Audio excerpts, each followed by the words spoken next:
and trials that we are going through. When you are going through tests and trials in life, it's easy for you to lose things. It is possible that because of the dealings and the trainings that you are going through in the spirit, for the sake of your destiny, it's possible to lose things. Look at Job. The Bible says God was dealing with Job and he was training Job for power. And Job had to lose possession. He lost family. He lost friends. Why? Because of the dealings of God. So it's possible in my life that I may be losing things, not because I'm a loser, but I'm losing things. Why? Because God is training me. I'm losing things. Why? Because God is dealing with me. Abraham lost his family. Why? Because God is dealing with Abraham. He lost his friends. Why? Because God is training Abraham. So every training that you go through God, you lose things. Jacob lost Esau. Why? Because God was dealing with Jacob. Jacob lost his mother. And when the mother died, he was not there. When the father died, he was not there. Why? Because God is training Jacob. So it's possible that maybe you are not careless, maybe you are not abusive and dismissive, maybe you are not negligent when it comes to the things of God. Maybe God is training you and is dealing with you. So when he's doing that, you tend and you are going to lose things. Come on, somebody, shout test and trials. I don't hear you. So certain things can begin to be drawn from your life. Why? Because God is dealing with your life. If He wants to make you an apostle, a prophet, a world changer, there are things that you start to lose. If He wants to lift you and to take you to another dimension, there are friends that you tend to lose. That's why even when Abraham went up Moriah and went up the mountain, he had a team and a couple of people. But the moment he was supposed to be meeting up with God upon the summit of the mountain, he had to say to the servants, you need to stay here. Eliezer, I know that you have been loyal to me, Eliezer of Damascus, but you got to stay here. I'm about to go yonder with the Latin that we may worship. I'm about to meet with my God, who has called himself Jireh. So sometimes in life, when you lose friends, it's not because you are negligent, not because you're careless. God is dealing with you. Expect it to happen in your life.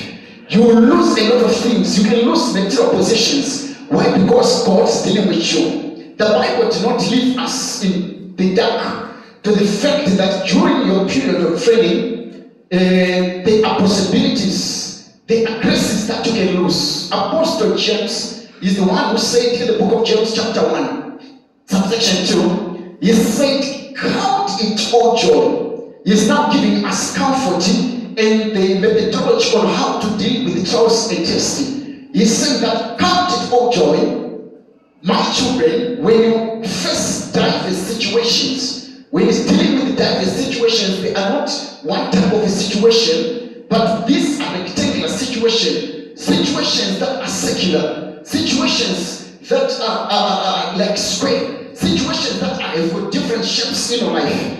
And he's saying that knowing this, that the trials of your faith works patience. Verse 4 now, that's where now he's giving us the remedy of James chapter 1, so that you may be perfectly and fully developed, lacking nothing. So God can make you to lose things so that you may not lack tomorrow.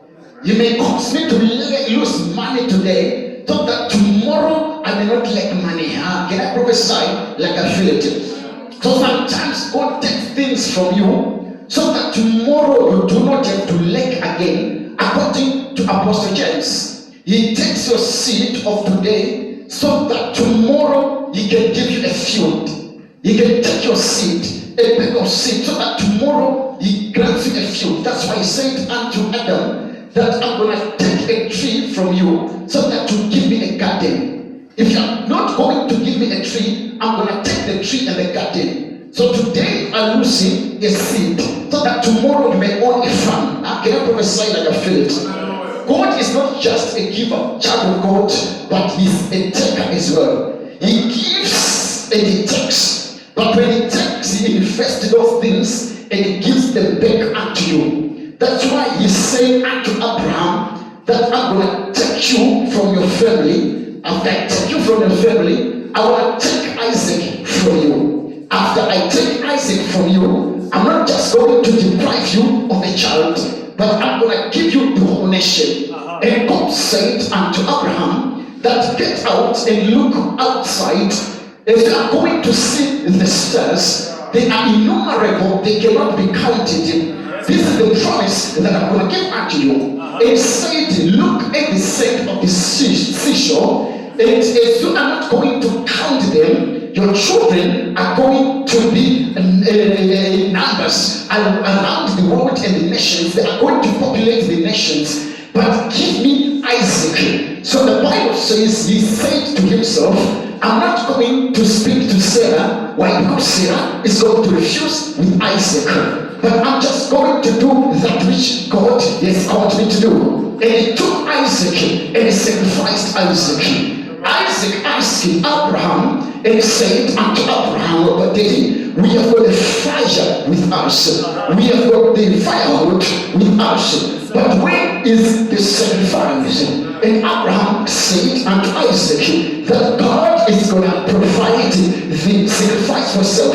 I got to prophesy over your life that you must say unto God that I've been losing things in my life. But God is saying you will not losing. Whatever you have done unto God, for God, you have not lost it. But you are investing to God. But when you are dealing with the devil does not give you back.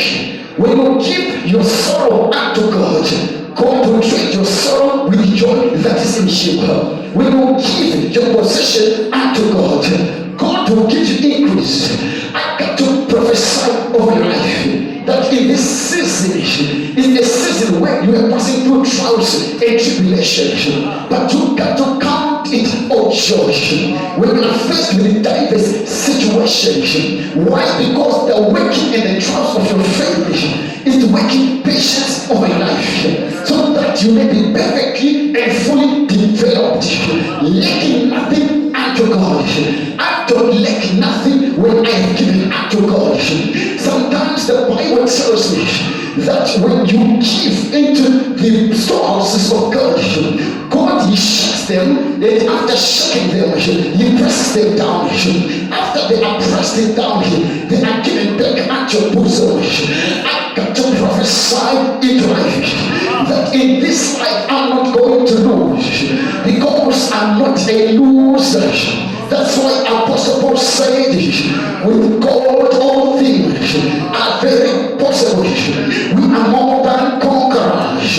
I'm not born and configured to lose. I'm not born and configured to suffer, but I was configured by God so that I may be a winner.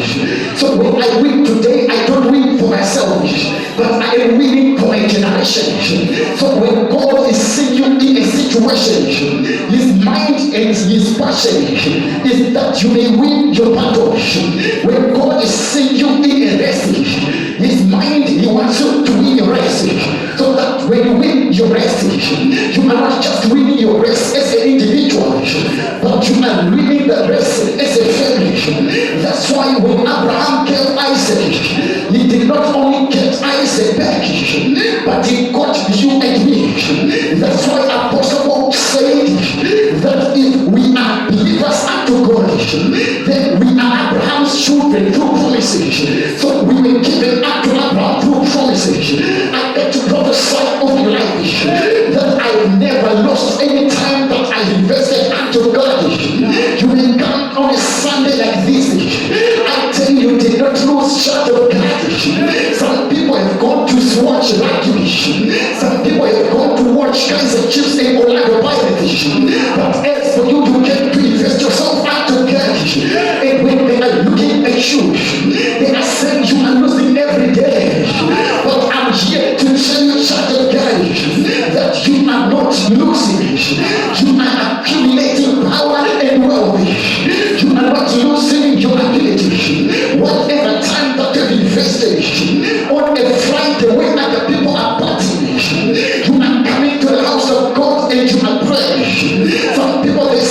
that you are losing. But I'm here to tell you that you are not losing.